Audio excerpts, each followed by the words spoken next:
আসসালামু আলাইকুম রহমতুল্লাহ। আলহামদুলিল্লাহ, আজকে আপনাদের মাঝে গুরুত্বপূর্ণ একটি বিষয় শেয়ার করব। তো আলহামদুলিল্লাহ, আমার সেই 10টি কোয়েল পাখি দিয়ে শুরু করা খামারটা আজকে আলহামদুলিল্লাহ 120টা পাখির খামার পরিণত হয়েছে। তো লাখ কোটি শুকরিয়া আল্লাহ তাআলার কাছে। তো এই পর্যন্ত আলহামদুলিল্লাহ আমি কোনো বড় ধরনের বিপদের সম্মুখীন হইনি। তো এর জন্য আল্লাহর কাছে শুকরিয়া আদায় করি। এবং বর্তমানেও আলহামদুলিল্লাহ আমার পাখিগুলো সুস্থ আছে এবং আল্লাহর রহমতে টিমের প্রোডাকশনও ভালো আছে। তো অনেক ভাইয়ের কমেন্ট বা প্রশ্ন, যেটা আজকে আমি ভিডিওর মাধ্যমে উত্তর দেওয়ার চেষ্টা করবো ইনশাল্লাহ। তো অনেক ভাই আমাকে বলছেন যে ভাই, রানিং ডিমের পাখিকে কি ফিড খাওয়াবো অথবা কি খাবার খাওয়াবো, এবং সুস্থ পাখি বা রানিং ডিমের পাখি চলাকালীন আমরা কি ধরনের ভিটামিন, ক্যালসিয়াম এগুলো খাওয়াবো। তো আজকের সম্পূর্ণ ভিডিওটি থাকছে এই দুইটি বিষয় নিয়ে। তো যারা নতুন কোয়েল পাখি খামারি আছেন তারা অবশ্যই আজকে ভিডিওটা দেখলে আপনারা হয়তো আপনাদের প্রশ্ন উত্তরগুলো পেয়ে যাবেন।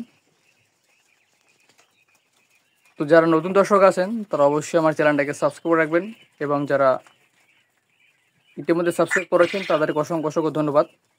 এবং যারা ফেসবুক পেজ থেকে দেখছেন তারা অবশ্যই ফেসবুক পেজটাকে ফলো করে রাখবেন।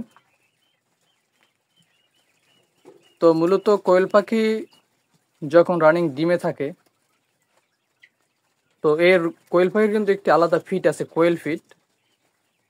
এটা আপনারা খাওয়াবেন। আর হচ্ছে আপনার কোয়েল পাখির যে আপনার যে ভিটামিনগুলো আছে সেগুলো আপনাদেরকে দেখাবো, এবং যে খাদ্যটা আমি খাওয়াই সেটা আজকে আপনাদের মধ্যে শেয়ার করব। তো সর্বপ্রথম আপনাদেরকে দেখাই আমি যে কী খাবারটা খাওয়াই কোয়েল পাখিকে। আমি এই খাদ্যটা আরেকটি ভিডিওতে আপনাদের মধ্যে শেয়ার করেছিলাম, তো সেই ভিডিওটা অনেক মানুষ দেখেছেন। তো এটা হচ্ছে আপনার এই যে কোয়েল ফিড।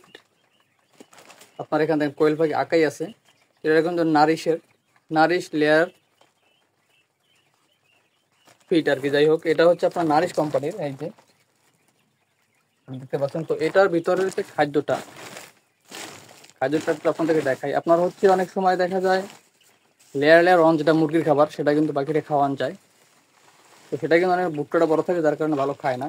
তো এই হচ্ছে আপনার খাবারটা, মানে এটা একেবারে গুড়ি, যেটা পাখিগুলো অনায়াসে খাইতে পারে, কোনো ধরনের খাবারের আপনার অপচয় হয় না। আর যে মানে ঔষধগুলো, মানে খাদ্য খাবারের পাশাপাশি নিয়ম করে যে ঔষধগুলো মূলত আমি খাওয়াই, আজকে আপনাদের মাঝে আমি সেটা শেয়ার করবো। তো এই হচ্ছে আপনার ইসেল। তো ইসেল হচ্ছে আপনার এটা ভিটামিন ই। তো এটাকে খাওয়াতে হবে ডিম চলাকালীন। দ্বিতীয়ত তারপরে আপনারা ক্যালপেলেক্স, এই যে ক্যালপেলেক্স খাওয়াই, তো আপনারা ক্যালপেলেক্স খাওয়াবেন। তারপরে হচ্ছে আপনার জিসবেট, যেটা জিং, আপনার এটা চেকিং কোম্পানির। তো আপনার যে ক্যালপেলেক্স এটা হচ্ছে আপনার স্কোয়ারের, ইসেল এটাও হচ্ছে আপনার স্কোয়ারের। তো ভালো মানেরই কোম্পানির ওষুধ আমি আনছি 3টা। তো মূলত আপনারা ডিম চলাকালীন সময় পাখিকে এই খাবার এবং আপনারা যদি এই ওষুধগুলো খাওয়াই থাকেন, তাহলে আশা করি আপনাদের পাখির ডিমের প্রোডাকশন এবং পাখি আল্লাহর রহমতে সুস্থ থাকবে। তো এই ছিল মূলত আজকে ভিডিওটি। যারা এই বিষয়ে আমাকে প্রশ্ন করছেন তারা হয়তো আপনাদের উত্তরগুলো পেয়ে গেছেন। তো সকলেই আমার জন্য দোয়া করবেন, আল্লাহ তাআলা যেন আমার খামার ভিতরে বরকত দান করেন। আসসালামু আলাইকুম ওয়া রাহমাতুল্লাহ।